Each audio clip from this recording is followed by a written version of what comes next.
In cases you needed someone to tell you this, they're not your friends. When I was in your position, I wish someone just looked at me and said, Hamza, take a look around. Look at them really.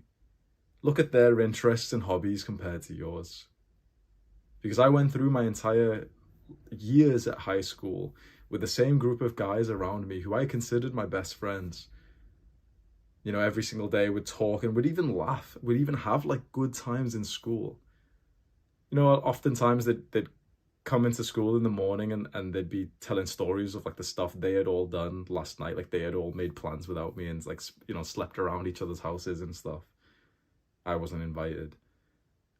But inside of school, we'd still be laughing together.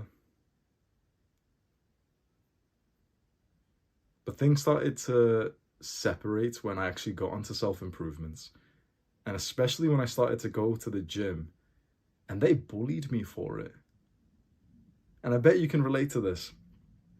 The person or the people that you thought of when you clicked on this video, they actually insult you and bully you and harass you when you're doing good habits. They don't want what's best for you. They don't want to see you grow. At that point, what are they? Because that's not friendship. I'd invite you now to do something that you've probably never done before if you're ready. Define friendship. What do you want? Think about how important this is. What do you want friendship to mean to you for the rest of your life? Because, you know, we went through school for years, and so we were conditioned to think that friendship is sitting in the same class as someone and every now and then telling a joke and laughing together. That's what we thought friendship was. But it's only really when you get onto self-improvement, and especially when you improve your mental health, that's when you realize that friendship, like we're going to set higher standards than that. It's no longer that I can just laugh about this meme that all of us saw together, or that we can maybe go home and play some video games so that when you grow up a little bit more and, you know, you start going out and taking drugs and getting girls together, it's past all of these bad habits, these instant gratification, you know, this pleasurable dopamine-seeking hedonistic stuff. And you start to realize that maybe as a man, what we should consider friendship is brotherhood and growth. It's men who actually want something good for you. It's men who are around you, who have got similar, not exactly the same, but similar hobbies and interests, but probably the same values. It's men who have the values of discipline, respect, politeness, positivity, gratitude, meditate, like mindfulness. These are the values that you'd want in good people around you. These are the values that you're cultivating yourself. And so maybe no one said it to you, but you deserve to be with someone like that. You deserve to have friends who have got these good values. You deserve to have friends who are better than those guys from high school who are still doing all of the bad habits, who you're still in a weird way attached to, even though that you know it's not right for you to be there.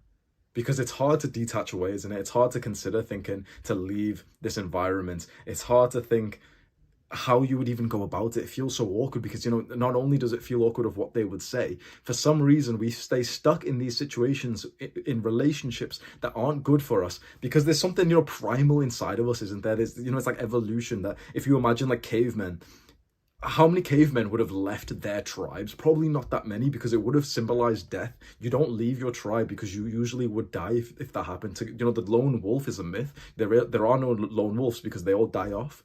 No animal like really survives by itself. No human survives by himself. And so to consider to leave the tribe, leave the friendship group, leave the resources and the social inclusion and, you know, the body heat of other people to go out there and venture alone seems so scary. But I promise you right now, I have not seen it any other way. I wish that I could tell you the most wholesome answer I could tell you is, bro, try and get them onto self-improvement as well. Try and get them into the gym. And there's probably one friend that, you know, it's a little bit close to getting onto self-improvement with you. That's awesome. But for most of the friends, they're simply not going to.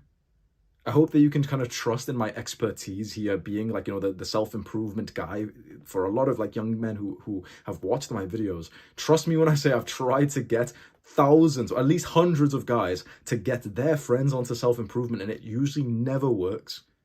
Because I can help you, I think, because of the fact of how much you want to improve. But even then, think about it. You have this burning desire to improve your life. You don't feel like complacent. You really want to improve. You really don't want to be average, right? And self-improvement's still hard, isn't it? It's still really, really hard. And you have the burning desire to do it, but it's still difficult. So imagine the guy who doesn't even care about it that much. Imagine like the friend of yours who doesn't even like think about self-improvement. If he doesn't even have that burning desire, it's going to be technically impossible for him. It's hard enough for us. And when we really value growth, like, that's our values. We value growth and progress. To date, I've never seen someone convince their friend to get onto self-improvement when that friend specifically didn't care about improving. I've never seen that before. When you've got maybe the one friend who actually was a little bit more inclined to self-improvement, save him. Save him from the modern times, save him from degeneracy. But most of your friends you will not be able to save. Now you can choose. You can choose. You can abandon these friends, or you can abandon yourself. Do the hard work, especially when you don't feel like it. Mwah!